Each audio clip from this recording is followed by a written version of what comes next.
قادری آستانہ سلامت رہے۔ اعوذ باللہ من الشیطان الرجیم، بسم اللہ الرحمن الرحیم۔ عزیزان محترم، شب برات جس مہینے میں اپنے ساتھ تمام نعمتیں اور برکتیں سمیٹے ہوئے مسلمانوں اور اللہ کے بندوں کے درمیان آتا ہے، اس مہینے کو اسلامی تاریخ و تعلیم کے اعتبار سے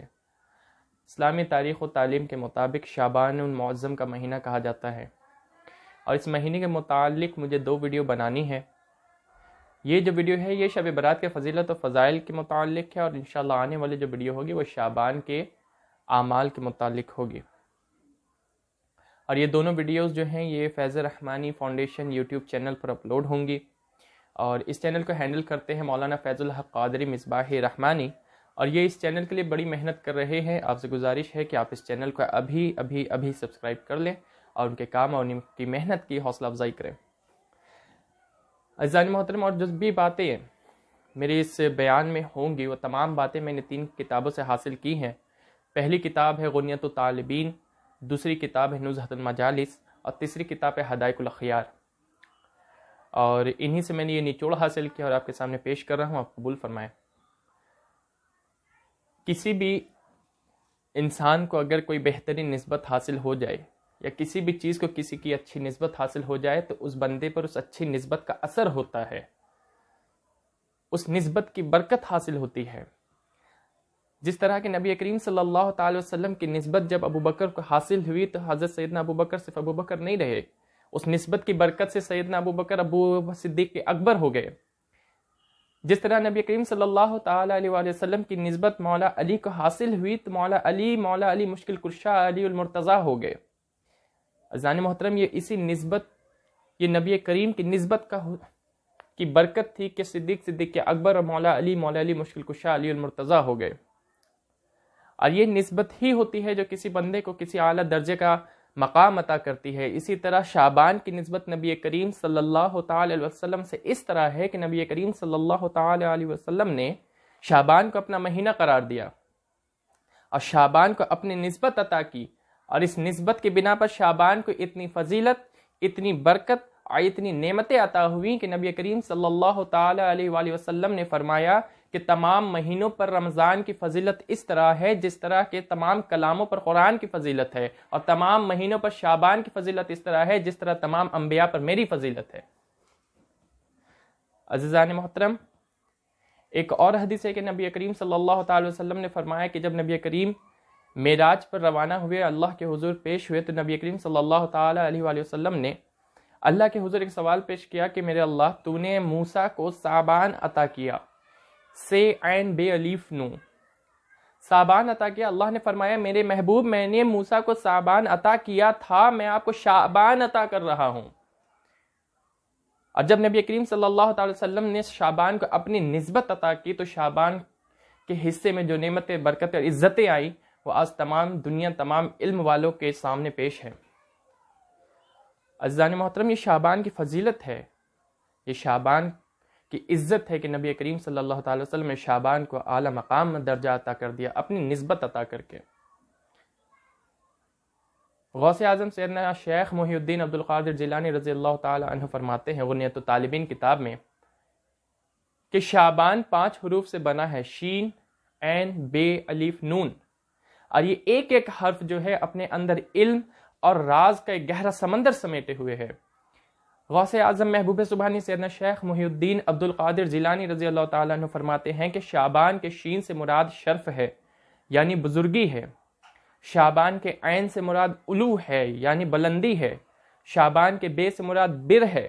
یعنی احسان و بھلائی ہے، شعبان کے الف سے مراد الفت اور نون سے مراد نور ہے، اور یہ تمام سعادتیں، یہ تمام برکتیں، نعمتیں، بزرگی، الفت، نور، احسان و بھلائی، یہ تمام شعبان کے حصے مقدر میں اسی لیے آئے کہ نبی کریم صلی اللہ تعالی علیہ وآلہ وسلم نے شعبان کو اپنی نسبت عطا کر دی۔ عزیزان محترم، شعبان کی ایک فضیلت اور برکت اور اس کی سعادت اس طرح ہے کہ جو بھی بندہ شعبان کی برکت سے نبی کریم صلی اللہ تعالی وسلم کی نعمت اور عطا سے اس مہینے میں توبہ کی نیت کرتا ہے، توبہ کا ارادہ کرتا ہے اور اللہ کے حضور حاضر ہو کے اپنی گناہوں سے توبہ کرتا ہے تو اللہ تبارک و تعالیٰ نبی کریم کی نسبت اور اس مہینے کی برکت سے اس کی توبہ قبول کر لیتا ہے۔ آئیے آپ کو ایک واقعہ بتاؤں کہ ایک بزرگ ہوئے ہیں مالک بن دینار رحمۃ اللہ علیہ۔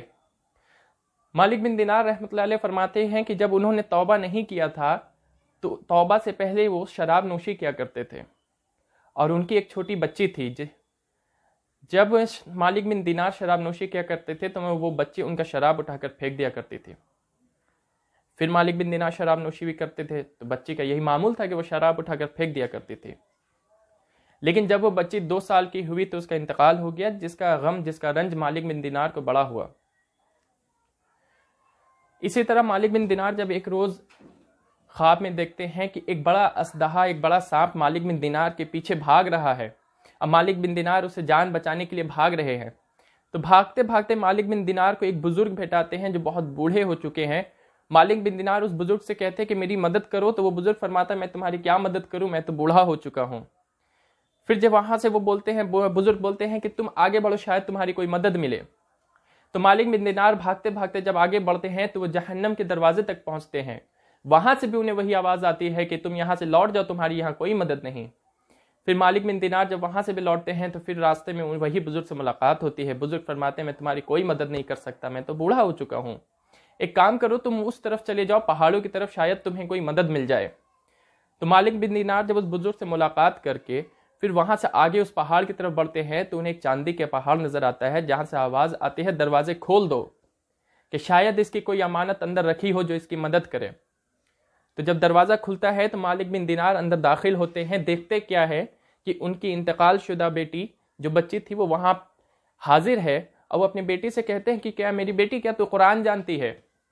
تو بچی بولتی ہے جی ہاں میں قرآن جانتی ہوں۔